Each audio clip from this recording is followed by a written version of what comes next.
दोस्तों नमस्कार। दोस्तों, किसी भी कार्यकाल में करप्शन कम होते हैं या ज्यादा होते हैं, इस बात की जानकारी तो और इस बात का आकलन हम लोग आजादी के बाद से करते आए हैं। लेकिन अगर भ्रष्टाचार या करप्शन की परिभाषा ही बदल दी जाए और उस परिभाषा के मातहत करप्शन को ऑर्गेनाइज्ड वे में सिस्टम का हिस्सा बना दिया जाए, तो आप कैसे पकड़ पाएंगे कि कोई करप्शन हो भी रहा है या नहीं हो रहा है। मौजूदा वक्त का सच यही है और बीते 6 बरस में ऐसा ही कुछ इस देश के भीतर हुआ है। और आज का दिन एक खास दिन है क्योंकि आज की तारीख 26 मई है। तो ठीक 6 बरस पहले 26 मई 2014 को इस देश को एक नया प्रधानमंत्री मिला। उस प्रधानमंत्री के कार्यकाल के इस 6 बरस के दौर में आज हम दरअसल आपको उस नब्ज को पकड़वाना चाहते हैं जिसके जरिए आप समझ पाएं कि दरअसल करप्शन की परिभाषा अगर बदल जाएगी तो फिर इस देश के भीतर क्या कुछ हो रहा है इसकी जानकारी आप तक आएगी नहीं। सरकार खुद को ईमानदार कहेगी और ईमानदारी का तमगा लेकर जब वो चलेगी तो आपके पास कोई जानकारी ना तो आंकड़ों के तौर पर होगी, ना वो फैक्ट्स फिगर होंगे, क्योंकि सीबीआई जांच नहीं कर रही है, सीवीसी किसी को दायरे में नहीं ले रहा है, सीएजी कोई रिपोर्ट नहीं दे रहा है, आरबीआई खामोशी बरते हुए है, सुप्रीम कोर्ट में मामला जाता है तो वो फिर अपने तौर पर खारिज हो जाता है। फिर आप चीजों को कैसे जान पाएंगे। तो इस 6 बरस के कार्यकाल के दौर में हमें लगता है कि आज हम उस बैंकिंग सिस्टम को पकड़ना चाहते हैं जिस बैंकिंग सिस्टम को बैंकरप्ट इस दौर में कर दिया गया। एक सवाल तुरंत जहन में आता है कि पता नहीं क्यों इंदिरा गांधी ने क्या सोचकर नेशनलाइजेशन की थी बैंकों की। 1969 में बैंकों का राष्ट्रीयकरण हुआ था। उससे पहले की परिस्थिति देखिएगा तो जो देश के प्राइवेट बैंक्स थे वो लोगों का जो पैसा जमा था उसको बड़ी तादाद में लूट कर ले जा रहे थे। और यह सिलसिला आजादी के बाद से शुरू हुआ था क्योंकि उस वक्त बड़ी तादाद में विदेशी कंपनियों के बैंक थे। और उसके बाद राष्ट्रीयकरण करने के बाद एक जिम्मेदारी सरकार की हुई, लेकिन मौजूदा बैंक ने उसी बैंक को एक टूल बनाया गया। इसी बैंकिंग सिस्टम को सरकार ने अपना एक हथियार बनाया है और उसके जरिए इस देश की इकोनॉमी से जो खिलवाड़ हुआ, जो हो रहा है, और आरबीआई भी कितना खोखला अंदर से हो गया, जहां किसी तरीके का कोई संकट आ जाए तो वह आज निपटाने की स्थिति में नहीं है। और इस देश के भीतर की इकोनॉमी इतनी डामाडोल हो गई कि अब कारोबारी ही बैंक से लोन लेना नहीं चाह रहे हैं। लोन वह लोग ले रहे हैं जिनके घर की रोजी रोटी चल जाए किसी तरीके से लोन लेकर। यह स्थिति इकोनॉमी की है। और दूसरी तरफ सरकार अपने तौर पर कहती है कि बैंक जिसे मन चाहे लोन दें, उनके खिलाफ ना सीबीआई काम करेगी, ना सीवीसी कुछ देखेगा, ना सीएजी कुछ, यानी कोई जांच प्रक्रिया से वो छोड़ दें क्योंकि सरकार गारंटी लेगी हर चीज की। वह लोन दें और इकोनॉमी को कम से कम चलाने की स्थिति में तो लाएं।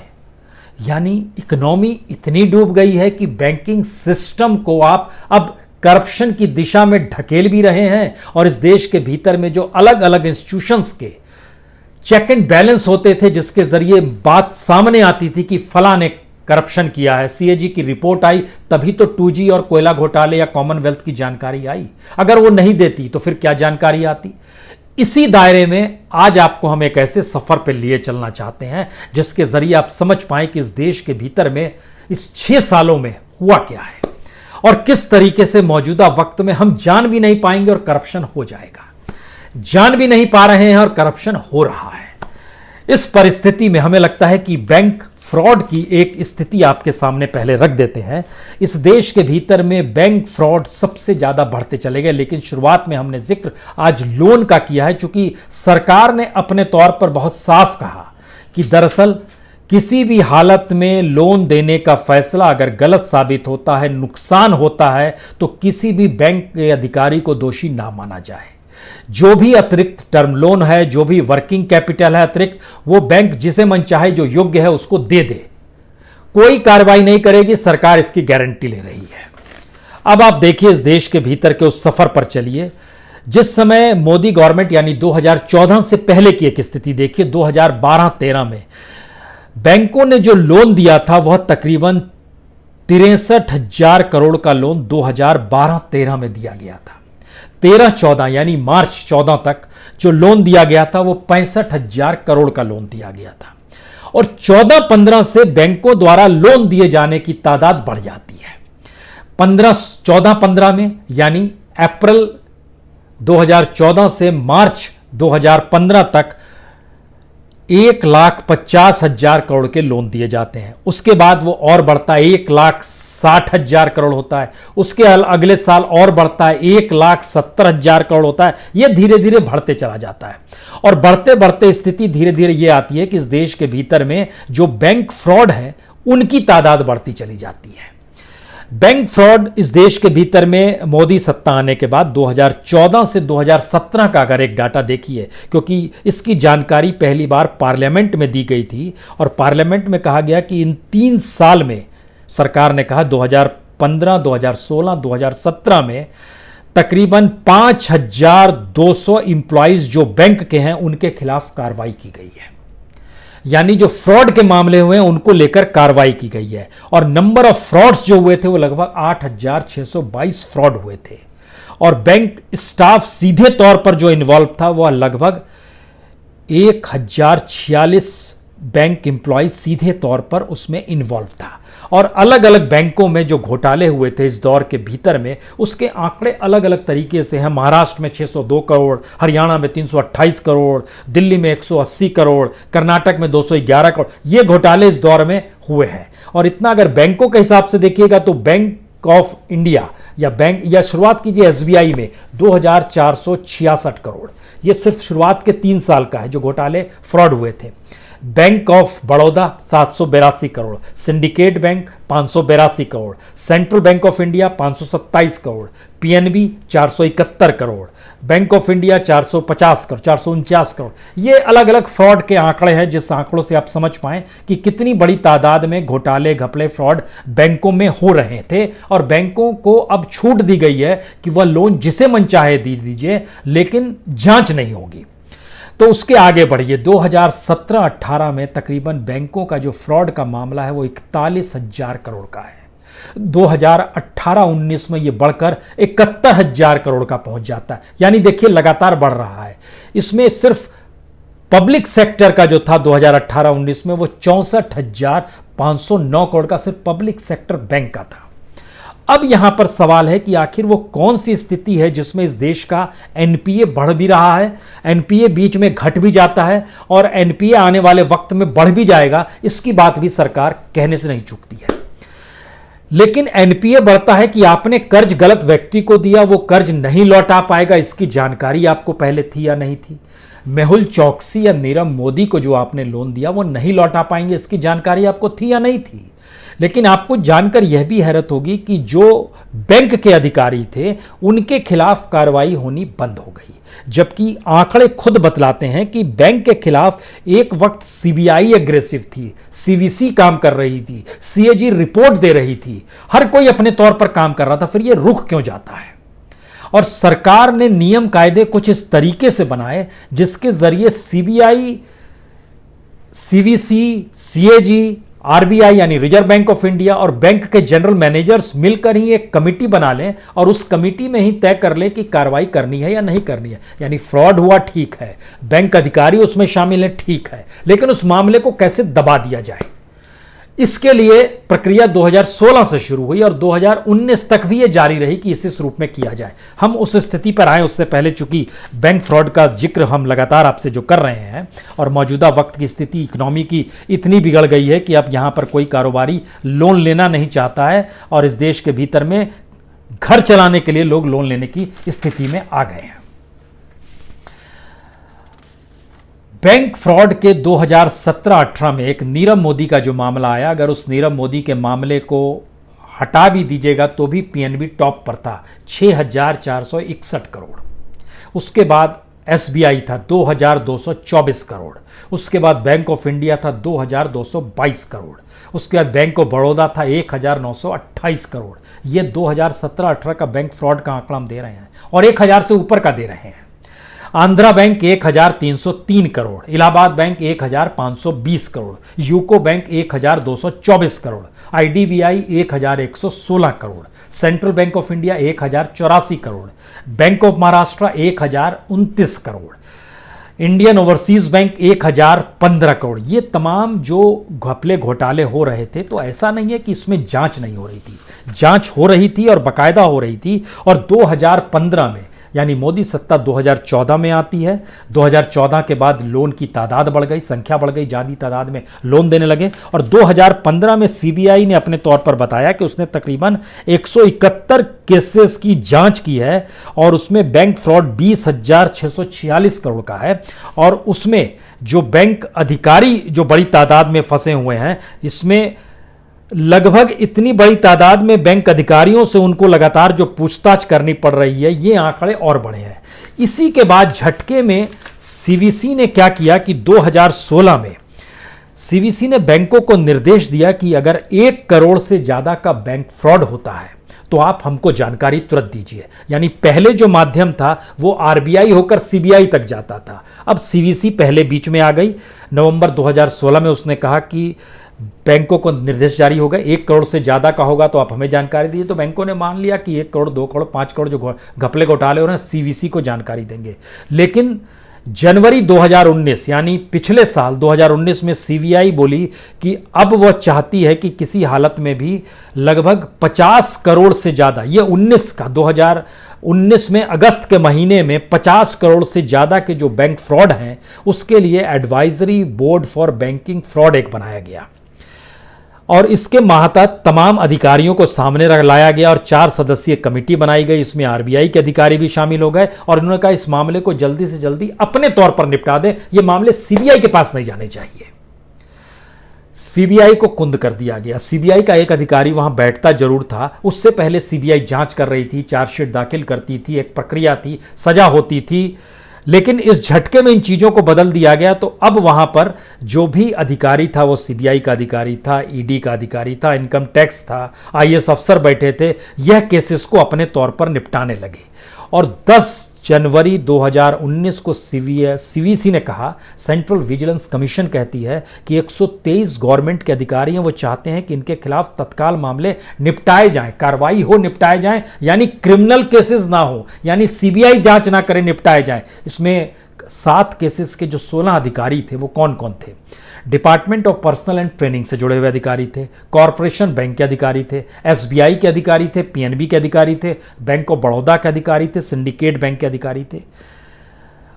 इसकी जानकारी इसलिए बड़ी महत्वपूर्ण है क्योंकि जब आप मामले को सेफ्टी वॉल्व के तौर पर अपने आप को ले लेते हैं कि करप्शन के मामले लोगों तक नहीं जाएं। इससे पहले क्या होता था कि करप्शन होता था तो डिपार्टमेंट जांच करता था, उस डिपार्टमेंट के भीतर भी करप्शन होते थे, इससे भी इनकार नहीं है, लेकिन आपस के कंट्राडिक्शंस करप्शन को सामने ले आते थे, या फिर कोई ईमानदार ब्यूरोक्रेट चीजों की जानकारी देता था, मीडिया उसे दिखा देती थी, पॉलिटिशियंस उसको अपना पॉलिटिकल टूल बना लेते थे। लेकिन इस प्रक्रिया में नियम कायदे ऐसे बना दिए गए कि हमारी इकोनॉमी ही ठहर जाएगी।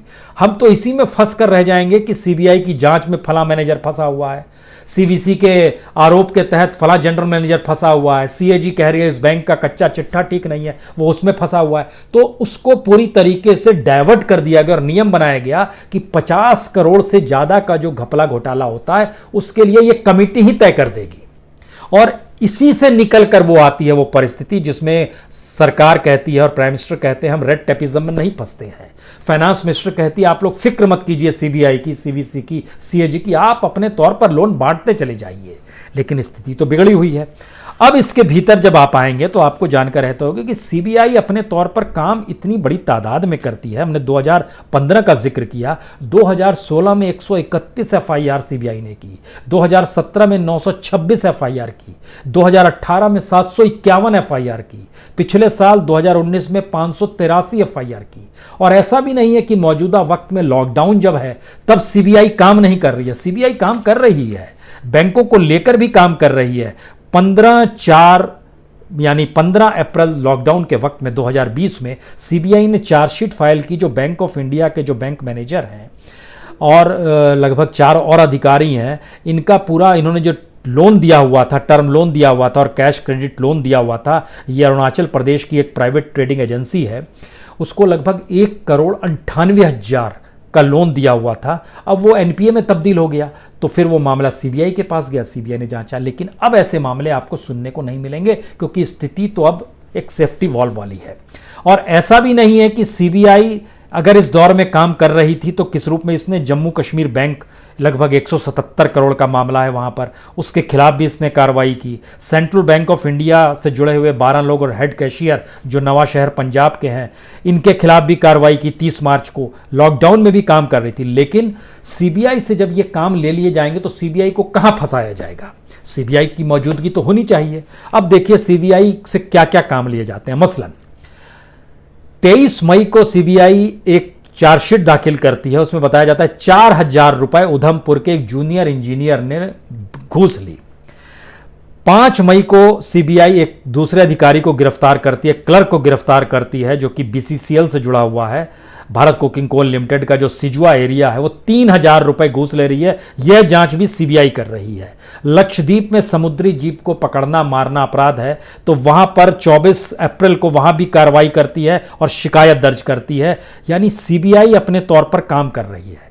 सीबीआई के पास बहुत बड़े मामले हैं। रेड कॉर्नर नोटिस दिए हुए देश में लगभग 375 लोग हैं। सीबीआई दुनिया भर में उसकी खोज कर रही है। 44 के खिलाफ येलो नोटिस है। इस देश के भीतर में सीबीआई की दिल्ली यूनिट जो है, जो इकोनॉमिक ऑफेंस के मामले देख रही है, 34 कंपनी और लोगों के खिलाफ है। मुंबई के जो इकोनॉमिक ऑफेंस का मामला देख रही है, 49 मामले उसको लेकर है। अलग अलग तरीके से सीबीआई काम कर रही है। लेकिन बैंकिंग सर्विस को आप फ्री कर दीजिए, और बैंकिंग सर्विस के जरिए इस देश को हमें चलाना है और इकोनॉमी चलानी है, तो उस दिशा में आपको ध्यान नहीं देना होगा। जबकि स्थिति ये फैक्ट है कि 2019 में भी सीबीआई, सीवीसी, सीएजी अपने तौर पर अगर काम कर रही थी तो 90 मामले बैंक फ्रॉड से जुड़े हुए उसके सामने केस आए थे। 16 राज्यों में 190 जगहों पर छापे भी मारे गए थे, और इसमें लगभग 7,000 करोड़ का मामला भी फंसा हुआ था। लेकिन इन सारे मामले को अगर निपटाया जा रहा है और इस स्थिति में लाया जा रहा है कि कोई ध्यान कोई दे ही नहीं, तो इसका मतलब है कि अब नियम कायदे फ्रॉड को पकड़ने के लिए नहीं बन रहे हैं, बल्कि ये फ्रॉड सिस्टम इस रूप में चले जिससे इस देश के भीतर की इकोनॉमी डेवलप हो। अब यहां से 2-3 बातें शुरू होती हैं। क्या ईमानदारी को बताने के लिए करप्शन बाहर नहीं आए, इसलिए करप्शन को ऑर्गेनाइज कर दिया गया और सिस्टम का हिस्सा बना लिया गया? क्योंकि कल तक जो स्थिति थी और आज जो स्थिति है उसमें एक बेसिक अंतर यह आ गया कि कल तक बैंक के लोग जो जांच करते थे, अब बैंक की जांच करने वालों की जो कमेटी है उसमें इन्फोर्समेंट डायरेक्टर का भी व्यक्ति है, सीबीआई का भी है, इनकम टैक्स का भी है, सीवीसी का भी है, आरबीआई का भी है, सीएजी का भी है। और इस कमेटी की निगरानी कौन कर रहा है? सरकार कर रही है। तो सरकार अपने तौर पर इन चीजों को बाहर आने नहीं दे रही है। वहां पर जो करप्शन हो रहे हैं, और डाटा तो आपके सामने है जिसका जिक्र हमने बैंक फ्रॉड का लगातार डाटा किया, और बैंक की स्थिति इतनी विकट हो गई है कि अगर बैंक के डाटा और बैंक के फ्रॉड्स जो हैं अगर वो सामने आ गए तो यह स्थिति इस रूप में बिगड़ जाएगी। क्योंकि इसकी तादाद को समझिए कि पिछले साल 71,543 करोड़ के जो मामले फ्रॉड के हुए हैं उसमें जुड़े हुए सैकड़ों अधिकारी बैंक से जुड़े हुए हैं। उससे पहले 41,000 करोड़ के मामले हुए, उसमें भी बैंक के अधिकारी जुड़े हुए हैं। और इन सब के बीच में जो सीबीआई के पास जो मामले पहुंचे उसमें जरा परखने की कोशिश कीजिए वो कौन सी कंपनियां हैं जो इस देश में फ्रॉड करती है, वो किस तरीके से इकोनॉमी में हिस्सेदारी करती है। सीबीआई के पास जांच पहुंचती है। अब सीबीआई उन जांच को उस रूप में ही करेगी जिस रूप में कंपनी को वो घेर सके, बनिस्बत की वो बैंक के भीतर से घोटाले होते हैं और अधिकारियों की मिलीभगत कैसे होती है, जैसे नीरव मोदी के केस में हुआ, वो सामने नहीं आना चाहिए। जैसे जो प्रमोटर्स और डायरेक्टर अलग अलग बैंक के हैं, जैसे advantage overseas private limited 6,000 crore का इसने घपला घोटाला किया। Energy engineering project limited 1,290 crore का घपला घोटाला किया। हर के साथ कोई ना कोई बैंक जुड़ा हुआ है। स्वर्णा इंडस्ट्री ये चेन्नई की है, 1,083 करोड़ का आईडीबीआई बैंक को चूना लगाया। एसबीएल एग्रो इंडस्ट्राइजेशन वाराणसी की एक कंपनी है, इसने 518 करोड़ का चूना लगाया। ये जुड़ा हुआ है पंजाब नेशनल बैंक और बैंक ऑफ बड़ौदा से। लाल सन्स ज्वेलर्स ये दिल्ली की है, 222 करोड़ का चूना लगाया। ये जुड़ा हुआ है ओरिएंट बैंक ऑफ कॉमर्स से। एससीएल मैन्युफैक्चरिंग इसने लगभग 150 करोड़ का चूना लगाया। ये बैंक ऑफ महाराष्ट्र से जुड़े हुए हैं। जो Shri Nathji roller flour mills है ये आंध्रा बैंक से जुड़े हुए हैं, लगभग 149 करोड़ का है। जो एससीएल मैन्युफैक्चरिंग है यह 113 करोड़ का मसला इसके साथ जुड़ा हुआ जो बैंक ऑफ महाराष्ट्र का है। अलग अलग बैंक फ्रॉड से जुड़े हुए, अलग अलग बैंक के अधिकारी जुड़े हुए, इन सारे मामलों को रोकने के लिए या वहां पर गड़बड़ी ना हो, इससे जो मैसेज निकल रहा है वो मैसेज बड़ा साफ है। इस देश की इकोनॉमी चलाने वाले लोग अपने घर से पैसा नहीं डालते हैं, यानी उनकी अपनी पूंजी कोई नहीं होती है। वो किसी भी स्तर पे जब आप देखना शुरू कीजिएगा तो ये अभी आपके सामने हम डाटा रखते हैं, इसका जिक्र क्यों कर रहे हैं। हर कोई बैंक से ही कर्ज लेता है, बैंक के पैसे से कर्ज लेकर अपनी रईसी करता है, उस कर्ज को दिखलाकर फिर दूसरे बैंक से कर्ज लेता है और उसके जरिए इंडस्ट्री डेवलप करता है। सरकार से सब्सिडाइज वे में इंडस्ट्री चलाने के लिए जो रियायत मिलती है उसका उपभोग करता है, प्रोडक्ट बनाता है, रोजगार देता है और उसी के जरिए कमाता है। एक साइकिल चल पड़ी है।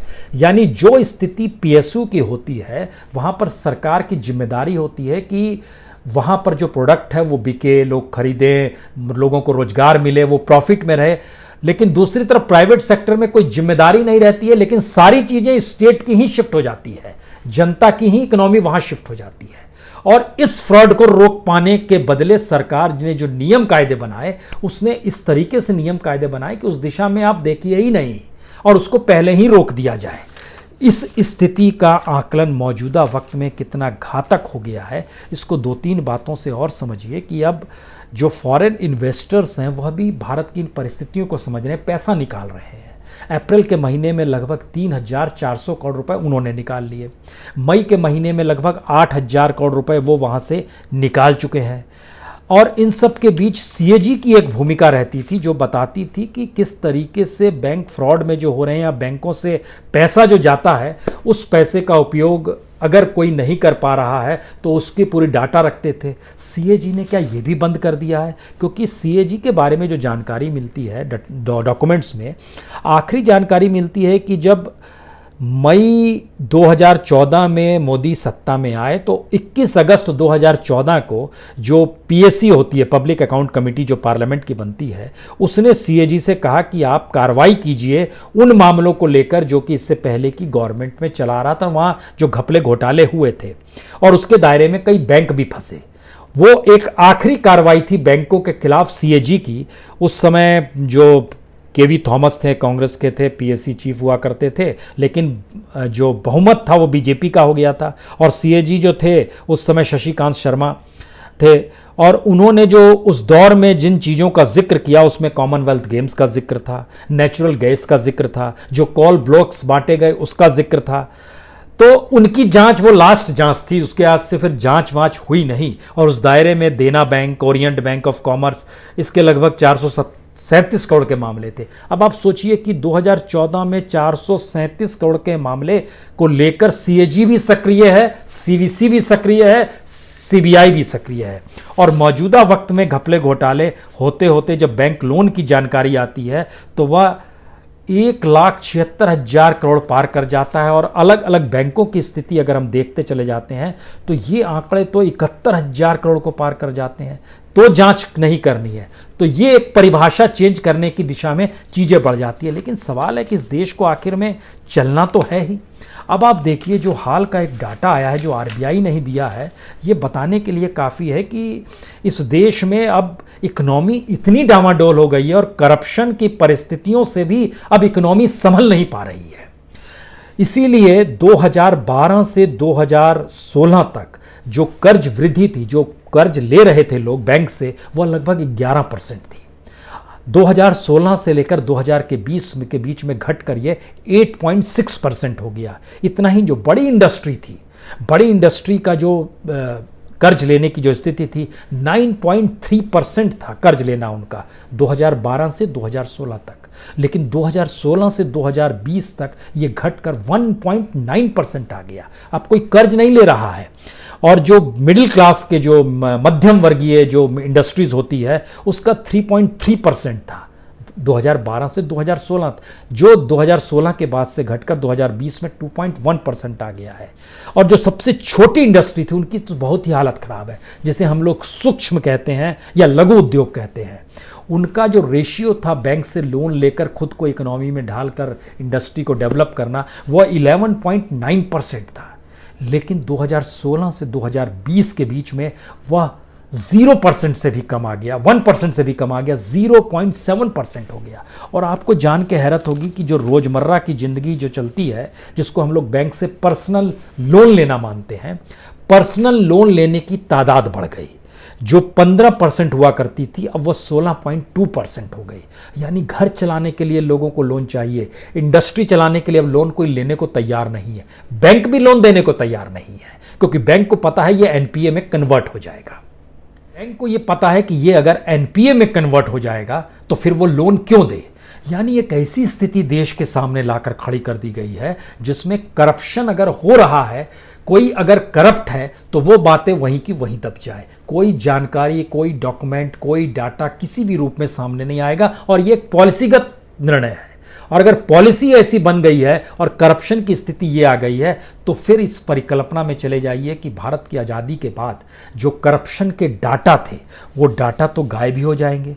और अगर डाटा गायब होते चले जाएंगे और ये मान लिया जाएगा कि मौजूदा वक्त में सबसे ईमानदार सरकार हमारे और आपको लेकर चल रही है, तो फिर आप फिर एक बांसुरी बजाइए कि हाँ ये एक बेहतरीन काम हो रहा है। लेकिन आखिरी सच यह है कि सीएजी ने जो जानकारी दी वह मोदी गवर्नमेंट के 11 मंत्रालयों के बारे में जानकारी दी, जहां खर्चा ज़्यादा हो गया या जिस जगह पर खर्चा हुआ उसकी जानकारी वो नहीं दे पाए। सीएजी ने यह भी जानकारी दी जो सेस कलेक्शन होता है, जो जनता से पैसा लिया जाता है, जीएसटी आने के बाद उसे रुक जाना चाहिए था, वह फिर भी लिया गया, या फिर जो पैसा जिस लिए लिया गया उस दिशा में खर्च नहीं किया गया। आपको जानकर हैरत होगी, कृषि Kalyan cess, Swachh Bharat cess, clean energy cess, चाय, चीनी, जूट पर सेस, ये सारे सेस लिए गए लेकिन खर्च उस दिशा में नहीं किए गए। इतना ही नहीं, R&D यानी रिसर्च एंड डेवलपमेंट सेस भी 2018 तक लिया गया, 19 तक लिया गया, 19 के सितंबर तक लिया गया और खर्च नहीं किया गया। ये 96 से लिया जाता था और तकरीबन 8,077 करोड़ रुपए लिया गया। और खर्च आपको पता है, जब सितंबर 2019 में इसे बंद किया गया तो कितना हुआ? खर्च किया गया सिर्फ 780 करोड़ रुपए। लेकिन ये बात सामने आएगी नहीं। बैंकिंग सर्विस इस दौर में किस रूप में दिवालिया हो चली है, ये हम लोग की आंखों के सामने है और यह एक खतरे की घंटी है। 6 साल का ये सफ़र है जो जारी रहेगा। सरकार मनाएगी 30 तारीख को जश्न वर्चुअल, लेकिन हम इस वर्चुअल जश्न के साथ आपके साथ कुछ फैक्ट के साथ जुड़ेंगे जिसमें बताया जाएगा कि दरअसल 6 साल के सफ़र में करप्शन की परिभाषा बाकी क्षेत्रों में कैसे बदल गई। बहुत बहुत शुक्रिया, बहुत बहुत शुक्रिया।